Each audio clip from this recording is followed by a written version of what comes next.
conexiones básicas en el congelador de una nevera LG Inverter.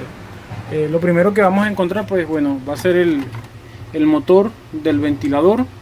Este es un motor que funciona a 115 voltios. Como se observa, no es un motor que va a funcionar a 12 voltios, sino con corriente alterna, 115 voltios. Aquí tengo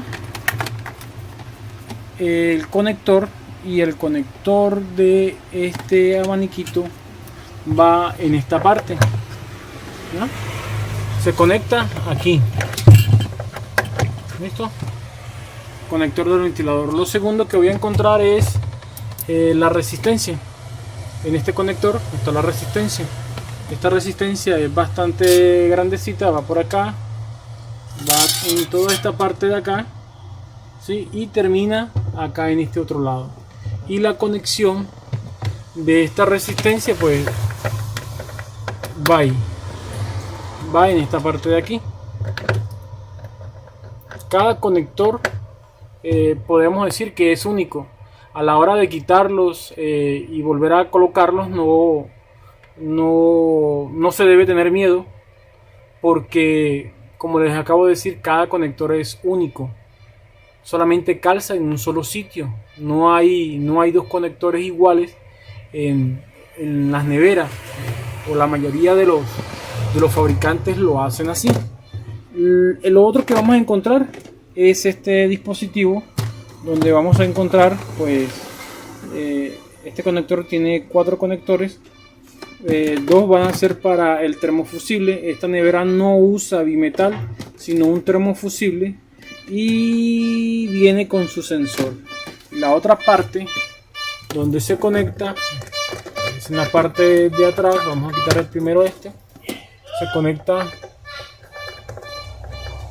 de esta forma, y después conectamos la resistencia, ¿sí? Son como las conexiones básicas que hay en el congelador de una nevera inverter. En esta parte de aquí encuentro el fabricador de hielo. Este fabricador de hielo puedo decir que es bastante simple, rudimentario, ¿no? Aquí están las bandejitas donde se fabrica el hielo. De hecho, si uno mira, no hay como... Si uno mira en la parte interior, no hay un motor ni nada de eso, sino que es bastante simple o rudimentario el fabricador de hielo, ¿no? Retornando nuevamente acá, voy a mostrar ahora las conexiones o las medidas que nosotros debemos encontrar tanto en la resistencia, en el termofusible y en el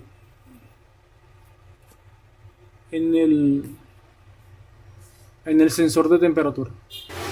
Las mediciones que nosotros vamos a encontrar en la resistencia de este tipo de nevera, o hablando en general, pues para esta resistencia me está marcando 90 ohmios.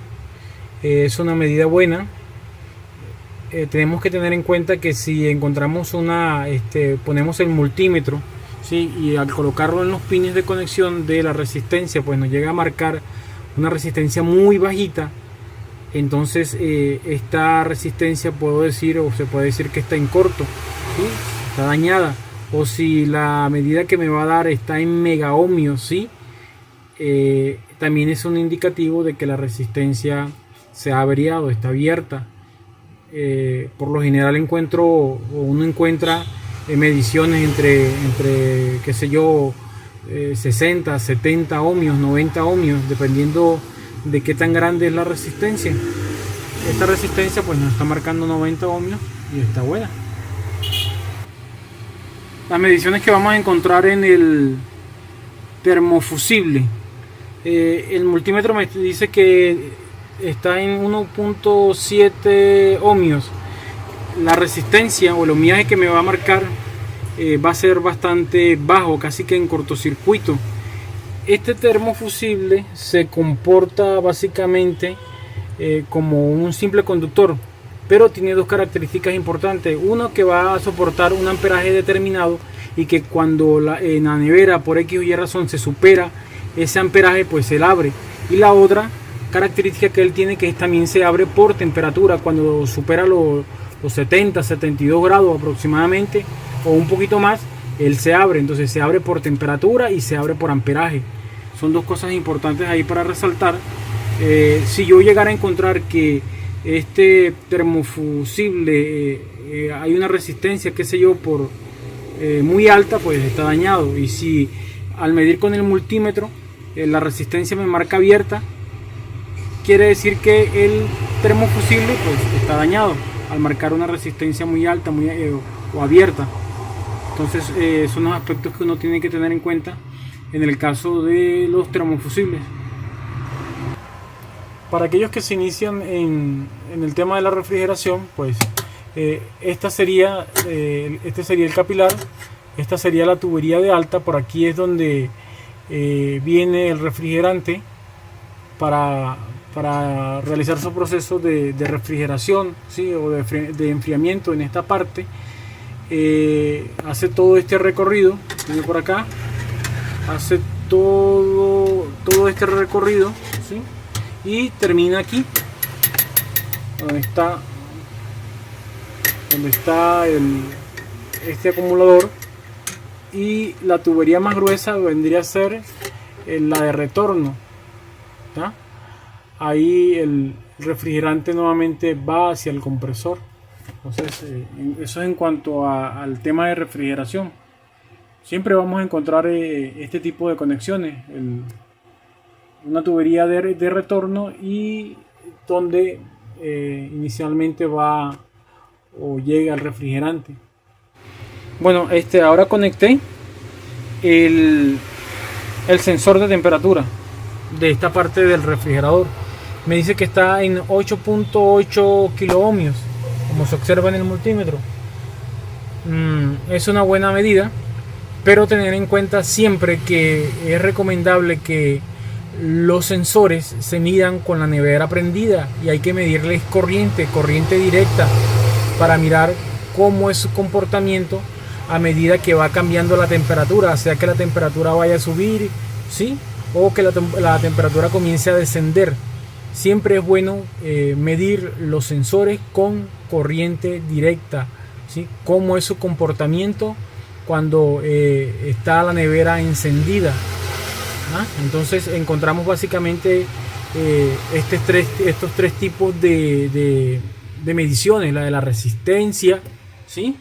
La de la resistencia, el sensor de temperatura y el del termofusible, ¿sí?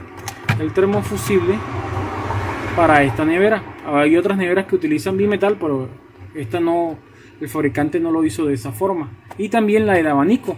El abanico se prueba pues con corriente con corriente alterna.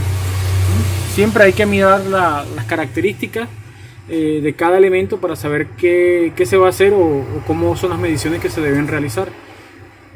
Bueno, hasta aquí llega este pequeño tutorial. Espero que les sirva y sea de su agrado. Si les gustó la información, pues compártanla, denle me gusta y denle manito arriba. Nos vemos en otra ocasión.